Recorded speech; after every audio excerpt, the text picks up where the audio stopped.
Hello.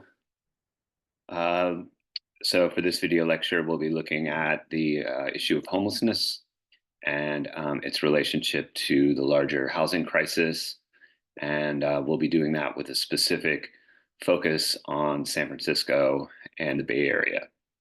So I'm going to go to the PowerPoint and pull up the slides and sort of talk you through them. So as we've already started to see in this course, homelessness is a growing social problem and a symptom of inequality across the United States. And it is something that is especially acute and visible here in the Bay Area. Homelessness is directly related to the increasing costs of housing, which is particularly expensive in the San Francisco Bay Area. I'm sure that's not news to anyone, um, especially if you live here. So in this video lecture, when in our focus on San Francisco, we're going to basically consider these two sets of questions. In the first part of the lecture, we'll talk about the sort of demographics, like who are the homeless in terms of demographics, health conditions, reasons for being unhoused, etc. We'll be drawing on data from the city of San Francisco. And then we'll move from there to the question of the housing crisis, like why are rents and housing prices so expensive in San Francisco and the Bay Area? What can be done to make housing more affordable? And is it just a matter of increasing the supply of housing by building more housing? And I will eventually basically be suggesting that no, it is not simply a matter of just increasing supply. But that'll be towards the end of the lecture. As we've already seen, I presented this slide in the very first lecture for the course about the increasing numbers of people experiencing homelessness in the United States, and how that number particularly jumped between 2022 and 2023, the latest year that we have data for, by something like 12%. So that to this day, we have approximately 650,000 Americans that experience homelessness, and that includes over 100,000 children. That number has increased in 41 of the 50 states, so in most of the country. More than a half of America's homeless individuals reside in the nation's 50 largest cities. New York and Los Angeles alone contain about a quarter of the country's unhoused people. But this is something that we're beginning to see more and more of in suburban and exurban municipalities as well. Every ethnic group in the US endured an increase in homelessness last year. So this is something that by all measures has been on the rise. And we can certainly see it. It's a problem that is very visible to all. Now, this data comes, as I mentioned, from the city of San Francisco. It comes from the Department of Homelessness and Supportive Housing. And every 2 years, they are required by the US Department of Housing and Urban Development, known as HUD. It requires that all communities that are receiving federal funds for homeless services conduct what they call a point in time count of people who are experiencing homelessness. And in San Francisco, that number of people experiencing homelessness in 2024 is a little over 8,000, 8,323, which represents an increase of more than 500 from the last time that this survey was done in 2022. So you see that that number declined a little bit between 2019 and 2022. It's mostly been, around 8,000, but has increased, again by a number of about 500. And among those, you see that about half or 48% of people who are experiencing homelessness are sheltered, and a little bit more than half are unsheltered. The data further breaks this down in terms of adults, families, minors. You see in the infograph in the bottom right the number of unhoused people per district in San Francisco. You see that it's mainly concentrated on the east side of the city, in downtown, the Tenderloin, the Mission District, Bayview, Hunters Point, those kinds of neighborhoods there on the east side. And so this gives you a kind of an overall portrait of the issue as it exists here in San Francisco. The demographics in terms of race and gender are broken down here. When we look at racial identity, about 29% of persons experiencing homelessness identified as white, about 24% identified as Black, or African American or African, and then 34% experiencing homelessness identified as Hispanic or Latino, or another race. This is a little bit confusing because it's using these categories that like the US Census uses to categorize people and count people according to racial identity. And it's certainly kind of confusing and not very precise, I would say. But what we see right off the bat is that people of color are disproportionately among the unhoused population in San Francisco. In terms of gender identity, the majority, 59%, identify as men, 32% identify as women, and then we have 2% as identifying as non-binary, 2% identifying as transgender, 2% identifying as more than one gender, 1% identifying as a culturally specific identity, 1% were a different identity, and less than 1% were questioning. And you see this all laid out in the data here in terms of their specific methods for categorizing and counting people. The also a lot of data pertains to questions of sexual orientation and gender identity.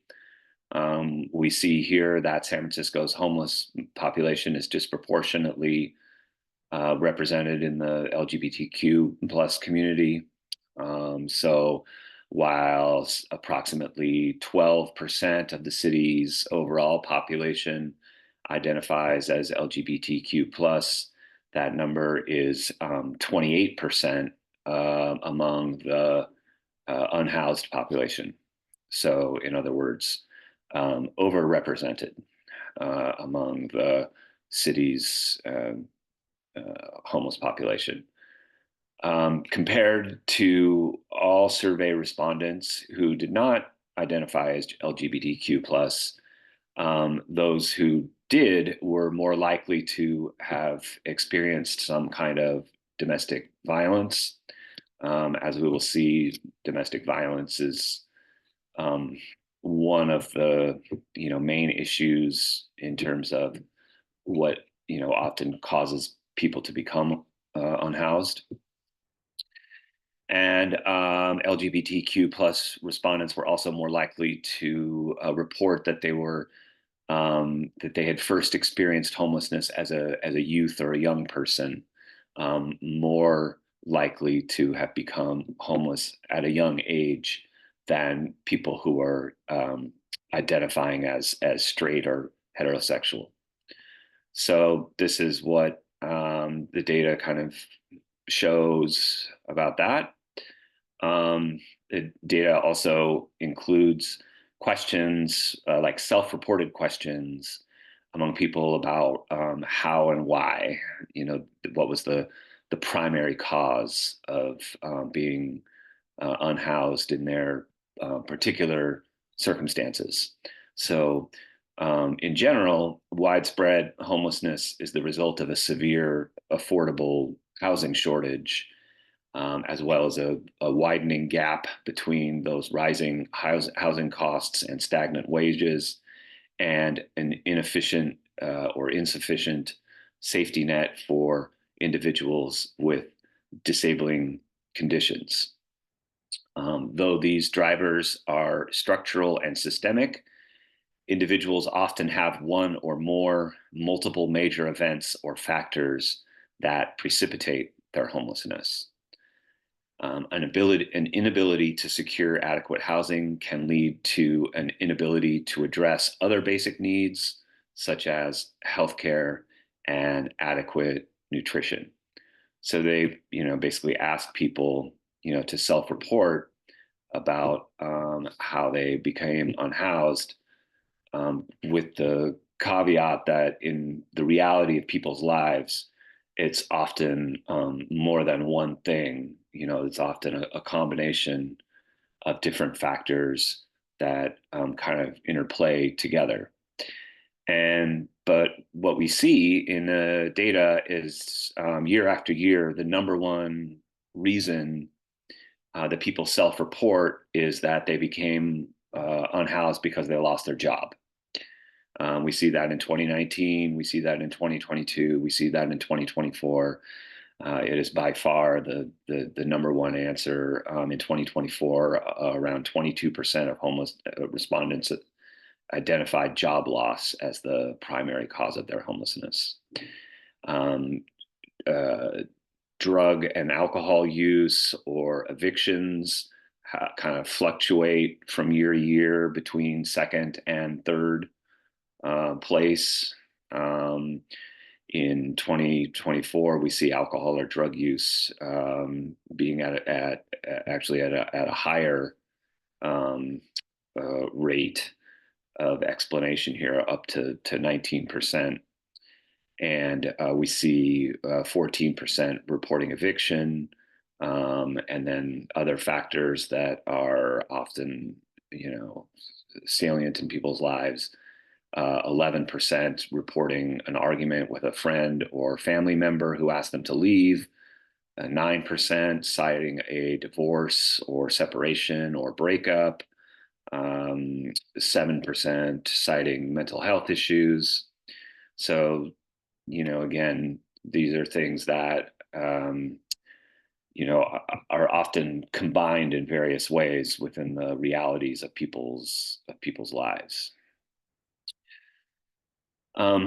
When the data here basically gives us a kind of a portrait of the unhoused in San Francisco. And it's important to note here this one that the majority, 59%, say that they were last housed in San Francisco, while only 11% were last housed out of state. This is important because there's often this kind of argument or accusation that the homeless population in San Francisco are people who have come from out of town or out of state in order to take advantage of the generous benefits that the city supposedly provides.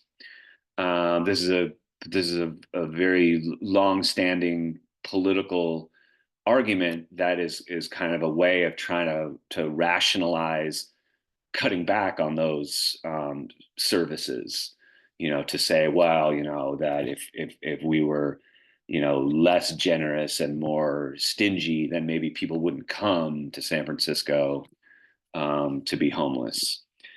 But we see that this is a myth, that the majority, a strong majority of those who have become unhoused were actually from San Francisco, and were last housed here.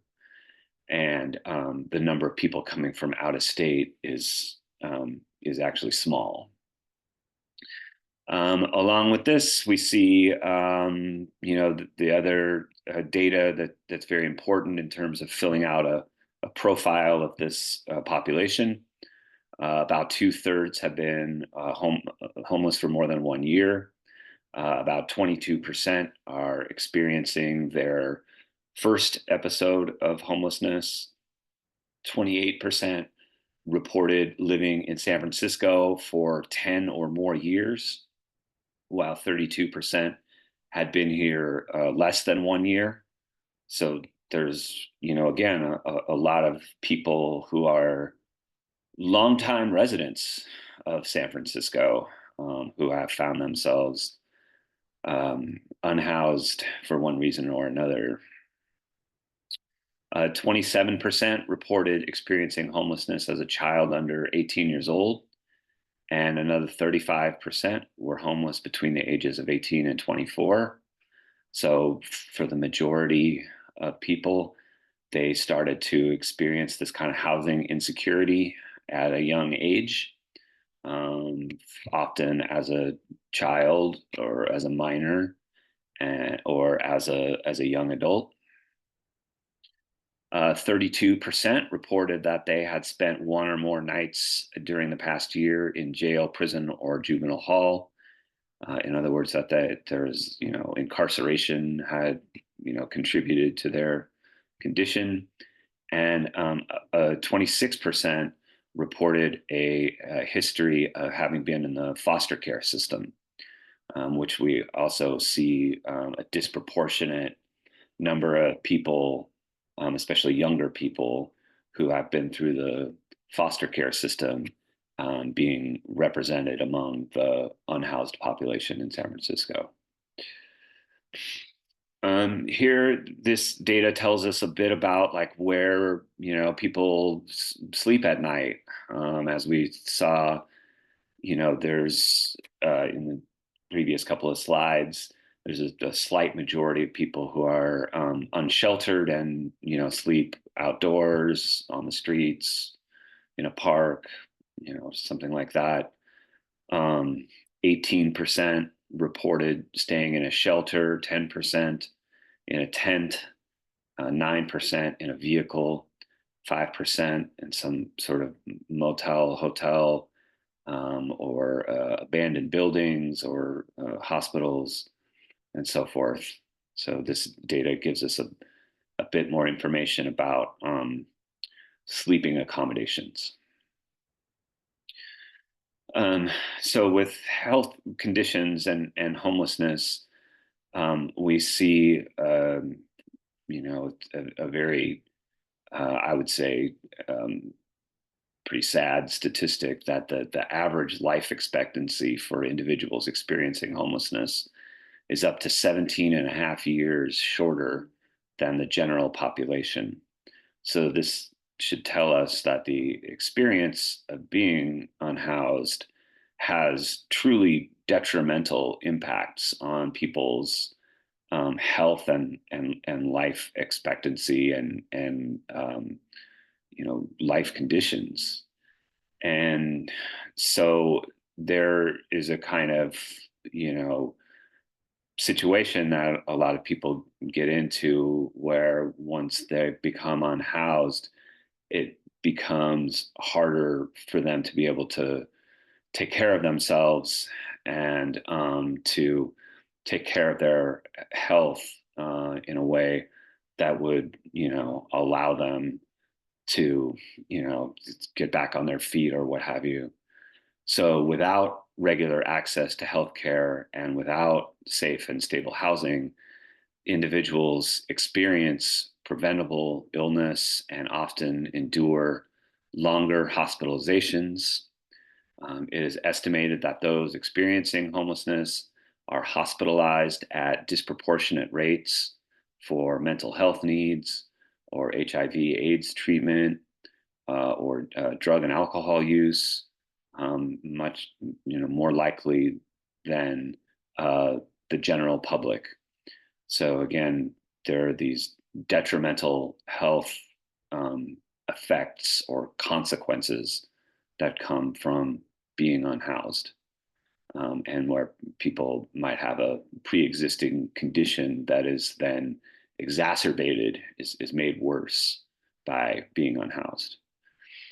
More than two-thirds, about 67% of respondents reported living with one or more health conditions.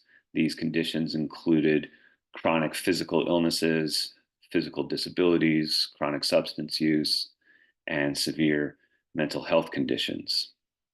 And these are the numbers that are put together here in this infographic.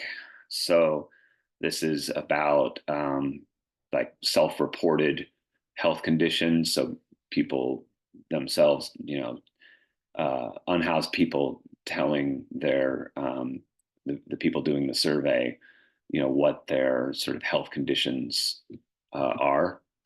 42% of those respondents reported that their condition limited their ability to hold a job, to live in stable housing, or to take care of themselves. The most frequently reported health conditions were drug or alcohol abuse, and psychiatric or emotional conditions, followed by chronic health problems. Some 29% reported living with a physical disability. 17% uh, reported special education services, and another 6% reported an AIDS or HIV related illness. So again, this gives you a kind of a portrait of the health challenges that are being faced by this population, that inevitably being unhoused makes those health conditions worse. Um, as I mentioned a couple of slides ago, domestic violence often has a role in how people become unhoused. So histories of domestic violence and partner abuse are prevalent among individuals experiencing homelessness and can be a primary cause of homelessness for many. Survivors often lack the financial resources that are required for housing, as their employment history or dependable income may be limited. 20% of all survey respondents reported currently experiencing domestic or partner violence or abuse, and 51% of all respondents reported experiencing domestic or partner violence or abuse during their lifetime. So a slim majority reported that this had been an issue at some point during their lifetime. People who identify as women are more likely to be currently experiencing domestic violence. That's some 52% of people who reported that they were currently experiencing domestic or partner violence or abuse identified as women. And we see, that um, across various identities, gender identities, as we've seen in the previous slides, that this is a very prevalent issue. Uh, so we're starting now to kind of turn to the question of the housing crisis, and specifically, again, looking at the San Francisco and the Bay Area.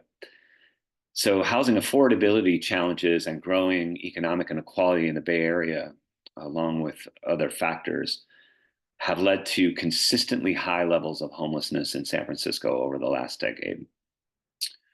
As we saw in the first slide, the per capita rate of homelessness is higher than all of these other major metropolitan cities.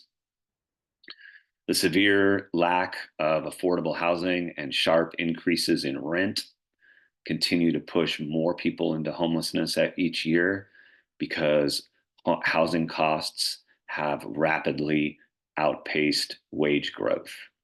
So, as we've seen in earlier lectures, wage growth for decades has been relatively stagnant. And I think, as we all know, housing costs have increased at a much more dramatic pace. So that people who are working, lower wage jobs have virtually, no chance of being able to rent a one-bedroom apartment, much less, to buy a home. San Francisco also faces a severe shortage of affordable housing, with only 32 affordable and available rental units per 100 extremely low income households.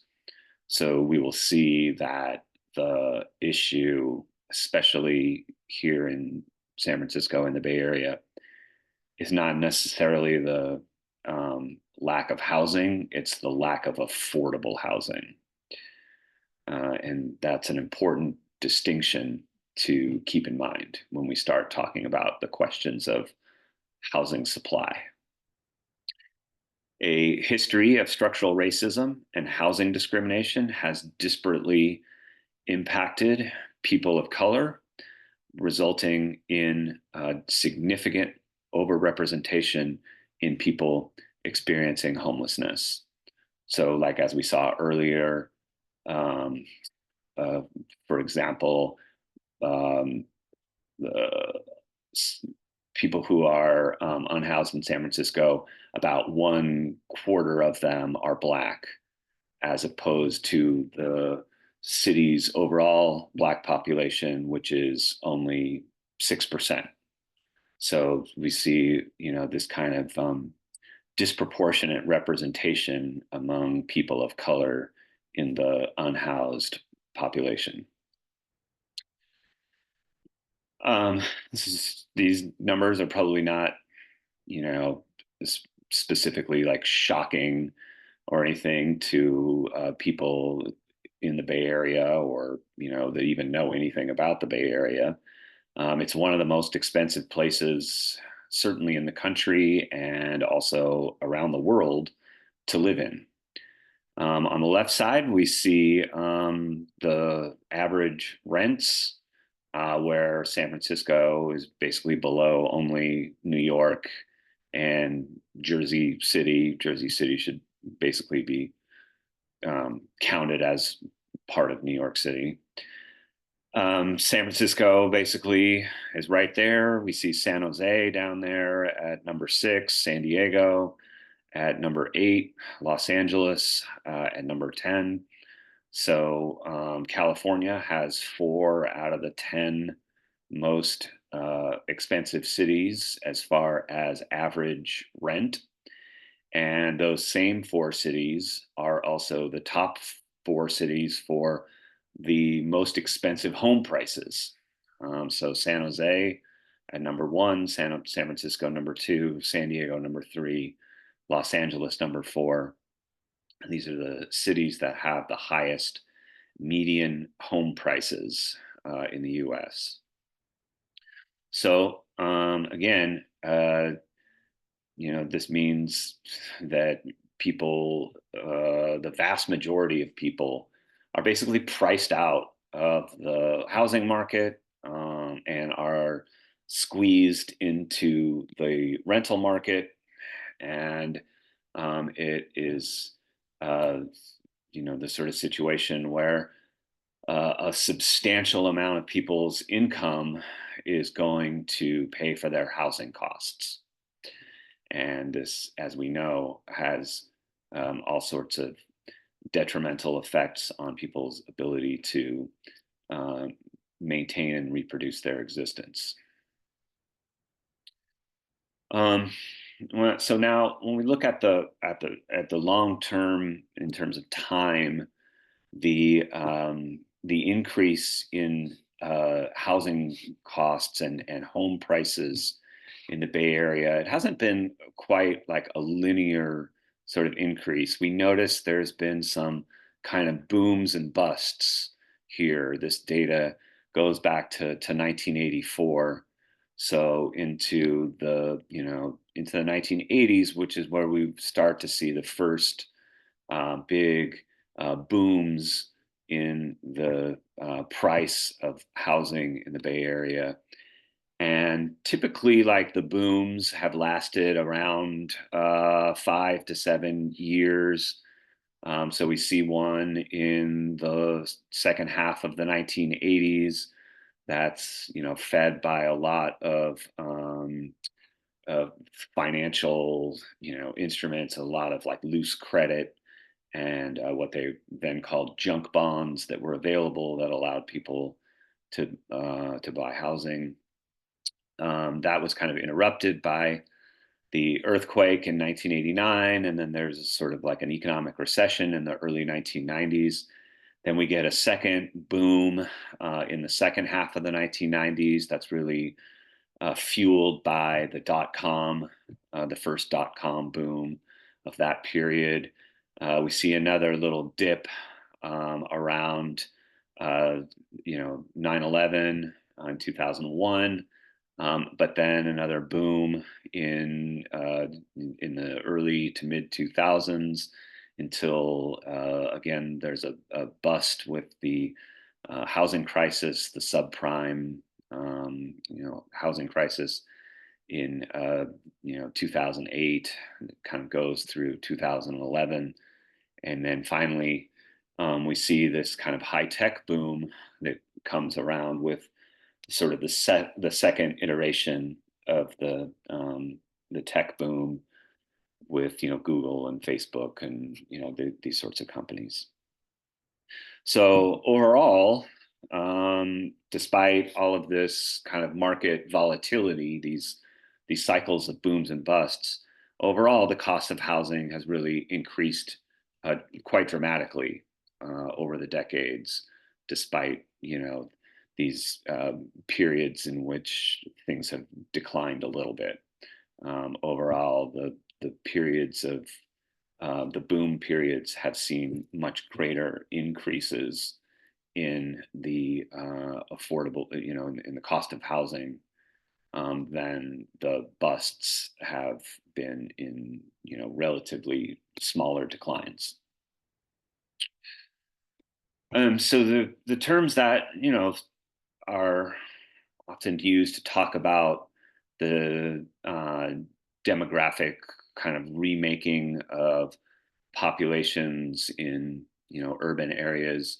These two terms, gentrification and displacement, are intertwined, interrelated terms.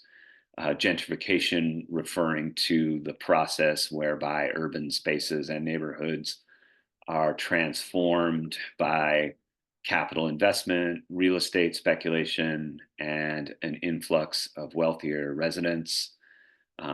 Displacement being the sort of the other side of the coin, when these increasing housing costs, rising rents, and tenant evictions have caused working class and low income populations, particularly people of color, to have to leave gentrifying neighborhoods. So we've seen this in many parts of San Francisco and Oakland and, across the Bay Area. Gentrification and displacement are intertwined dynamics facing cities and communities across the US, but they have been particularly intense in the San Francisco Bay Area for several decades. And one of the points I want to emphasize is that these things that these trends in terms of gentrification and displacement that we see really intensely in the Bay Area are now being are increasingly characterizing other parts of the country as well. So it's almost like the rest of the country is catching up to what's been happening in the Bay Area for decades. So now, all sorts of regions across the country are experiencing these same issues around unaffordable housing and rising rents and people being displaced or evicted out of their homes. These are these are things that are uh, not specific to the Bay Area in any way, and in many ways, like the rest of the country is becoming, I would say, more like San Francisco.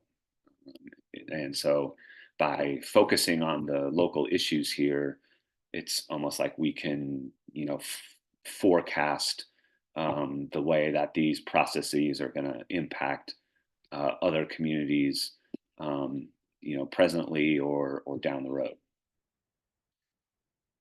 So there's also been a sort of a political um, element to this process since the 1980s and 90s. Real estate and landlord associations have used their wealth and power to lobby the state of California for legislation that benefits their interests, and particularly legislation that has made it easier to evict tenants and legislation that has made it harder to control rent increases, like through rent control. So the Ellis Act of 1985 basically has allowed landlords to evict tenants through the wholesale conversion of their buildings to condos or tenants in common, or something like this. That had basically, the Ellis Act has allowed um, has given landlords more power in their ability to evict their tenants and to drive up the rent. Thousands of people have been evicted from their homes in San Francisco and Oakland as a result of this um, Ellis Act. We also have the Costa-Hawkins Act that was passed in 1995 that basically restricts California municipalities from passing rent control ordinances, and exempts new apartment buildings, single family homes, condominiums, and so forth, exempts them from rent control.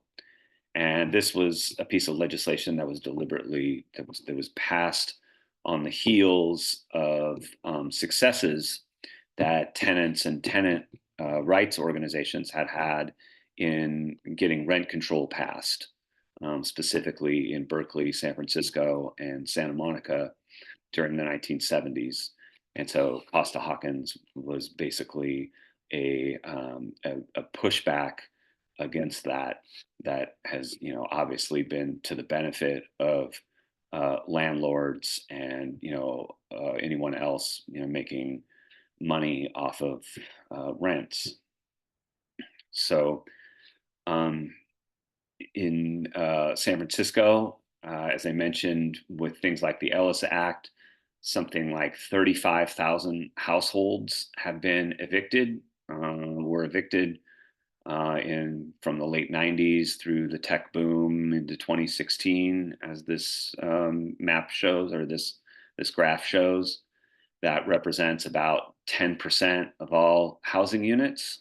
Um, Oakland has had an even higher rate of eviction. So, you're generally looking at 3,000, at least generally about, 2 to 3,000 people being evicted every year. So the evictions, as we've emphasized at a few points in the lecture, have hit people of color at a disproportionately high rate. The Bay Area's Black population has suffered the most because of this. One telling statistic about this is that today San Francisco's Black population has declined to only about 6% of the city, whereas in previous generations, going back to the 1960s, it was more like 20%.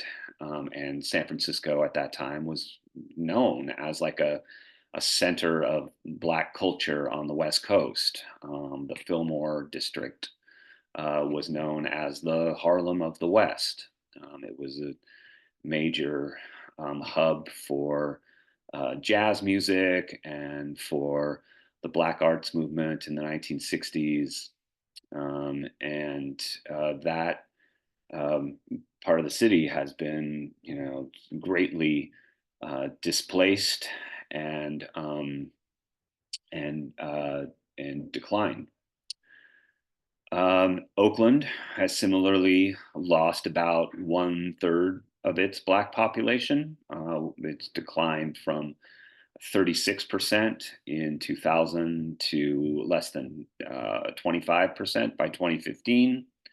So, again, a pretty dramatic demographic makeover of these cities as a result of these dynamics of gentrification and displacement. Um, During COVID, there were these efforts to try to stem the tide of evictions, and they were largely successful.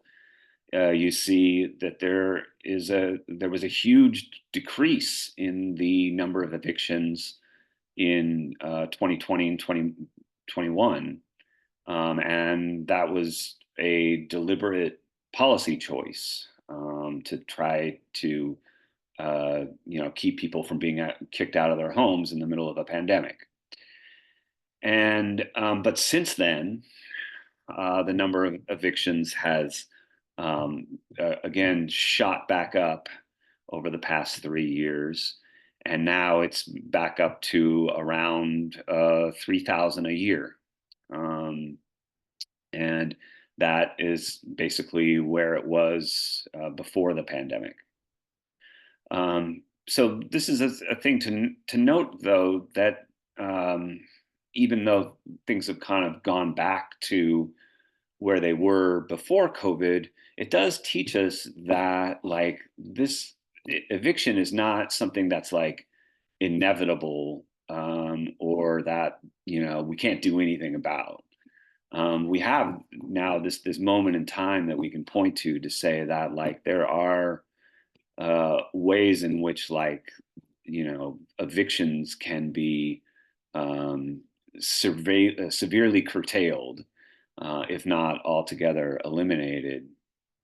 Um, and that this therefore shows that this is not something that we just have to accept like bad weather or something, that we just have to accept like 3,000 people being kicked out of their homes every year.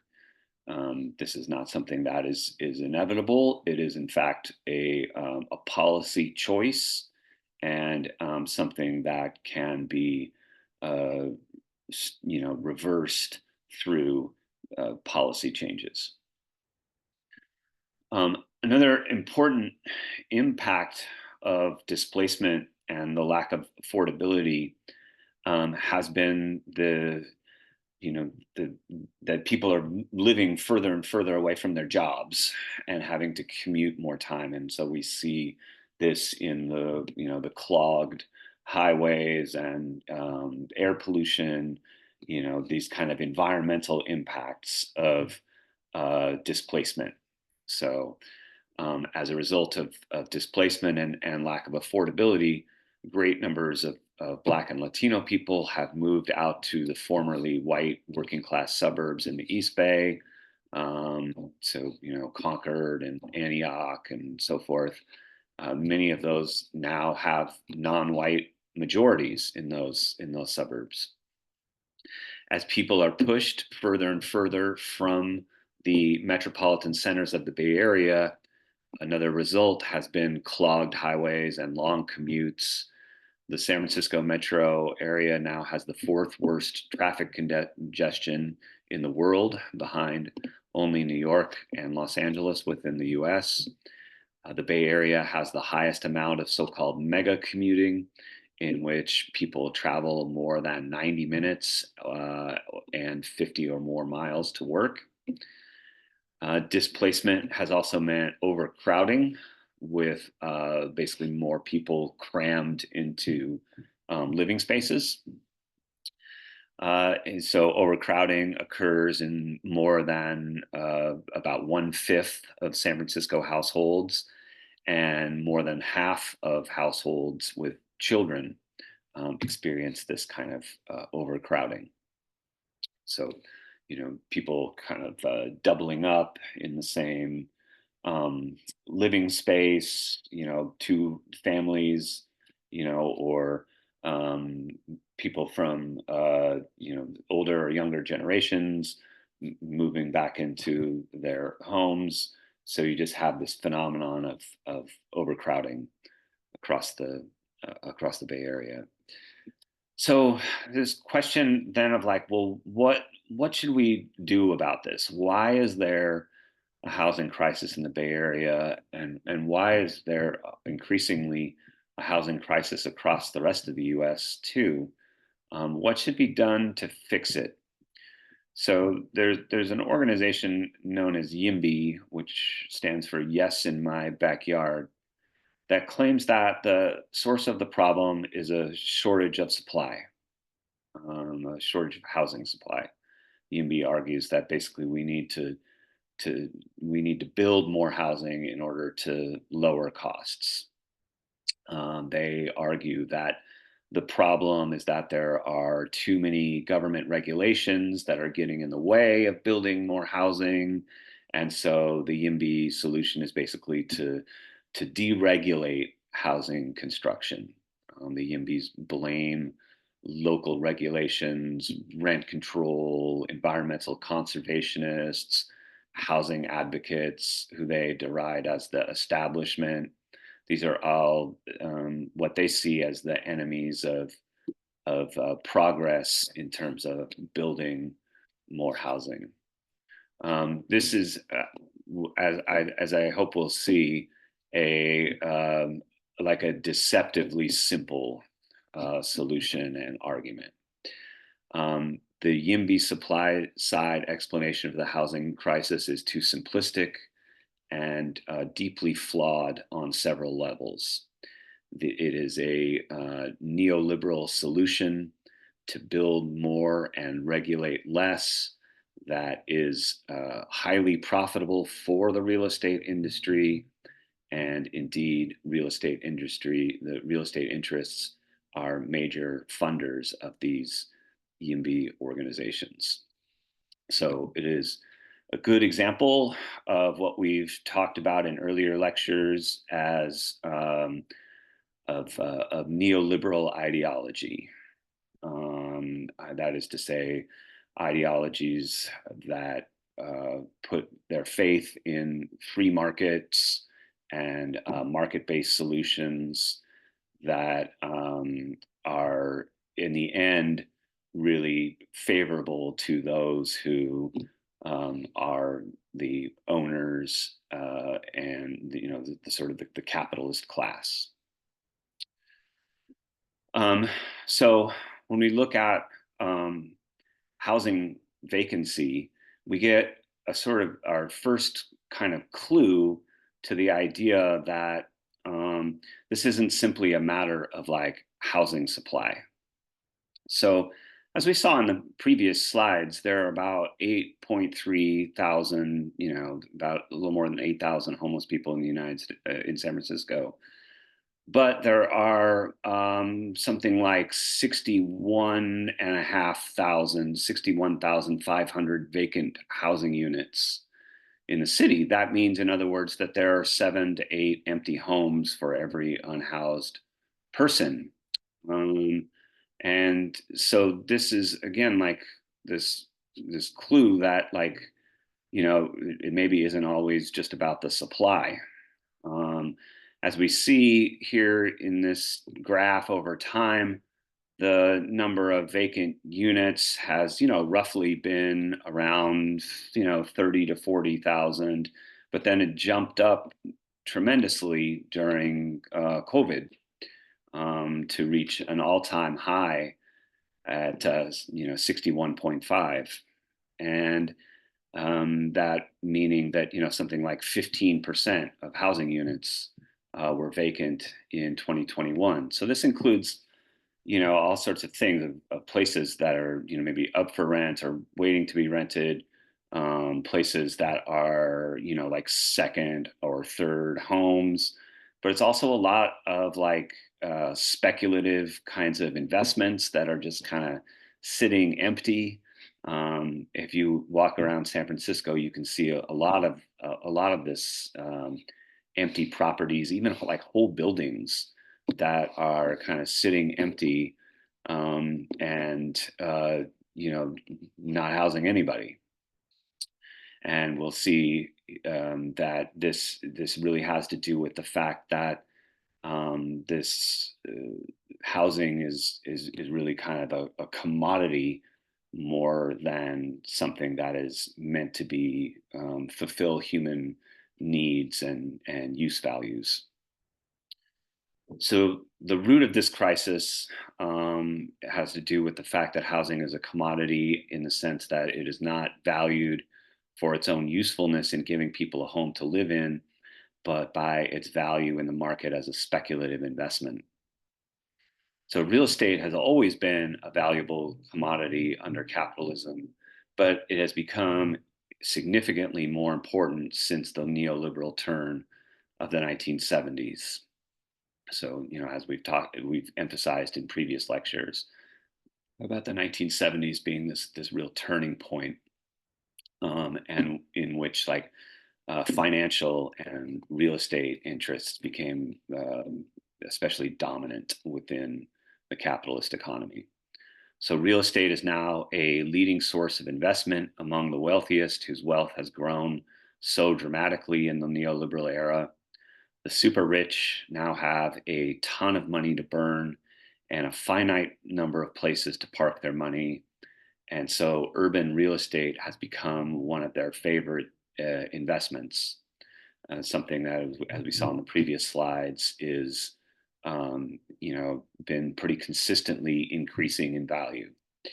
So more than a shortage of supply, the problem is really like excess demand, in the sense that the super wealthy have too much money that they can throw into the housing market and treat, housing and property as this kind of speculative investment. Now, so in San Francisco, this really took off during the second tech boom of the early 2010s, roughly between 2010 and 2015, right after the housing market crash and the crisis in 2008. San Francisco all of a sudden then becomes like this center of real estate investment, as we see in this graph. It became the third most popular target for global real estate investment, trailing only New York and London. The difference is that San Francisco is a much smaller city than New York or London. It is smaller in terms of population. It's a city that has less population than the city of Indianapolis. And it's geographically, just in terms of sheer amount of land, it is a smaller city than those other places. It's landlocked, and so there's, not landlocked, but sort of like a finite amount of space that is available. So in this time, all this global money and loose credit starts, kind of flowing in to San Francisco in connection with the tech boom. And so it's circulating in this relatively small city. And that, again, like exaggerates the amount of the extent of demand that you have, like these super wealthy entities that are investing in real estate and property and housing and all kinds of commercial spaces, and what it's doing is basically just driving up the the cost of land, or the price of land, through this excessive demand, and so it drives up the price of housing along with that. Around this same time, Airbnb and other short-term rental companies, but Airbnb is the biggest among them. They come on the scene and they present this lucrative possibility for landlords to turn their rental properties into more short-term vacation rentals. So they, in many cases, evicted long-term tenants. There were about 2,000 housing units that were basically taken off the rental market in San Francisco to turn them, into vacation pads of one form or another. So this makes a lot of sense for people, who are, um, renting out their homes on a short-term basis. But in terms of housing policy for a city, it's disastrous. Being a renter through Airbnb allows the owner to make more money off those short-term stays than they would renting the property out as a home. So that's why it makes sense to do that. But while other real estate investment firms have also opted in on this method, Airbnb still is at the forefront of this craze. Many of those who rent out property through Airbnb own and rent more than one property, and data shows that about 1/4 of the hosts on the platform own nearly 2/3 of the listings. So there's a concentration of ownership among a relatively small number of owners. So the problem with short-term rentals driving up the cost of housing is increasingly afflicting many communities around the world, particularly places with high tourism. So you saw more of this, even as recently as last summer, protests in Europe around how uh, tourism and short-term housing was, making their driving up the costs of everyone else's as housing, and making their cities increasingly unaffordable. So many municipalities have begun taking measures to try to restrict those kinds of short-term rentals in their communities. And then we have an issue that is becoming more and more prevalent, and is making the rest of the country kind of look like the Bay Area, which is the involvement of the increasing involvement of finance capital in the housing market, which is to say, like Wall Street. So since the financial crash of 2008, when Wall Street greed created this housing bubble that eventually burst and left millions of Americans facing foreclosure. Since that time, hedge funds and private equity firms have been buying up hundreds of thousands of homes that would otherwise be purchased by people.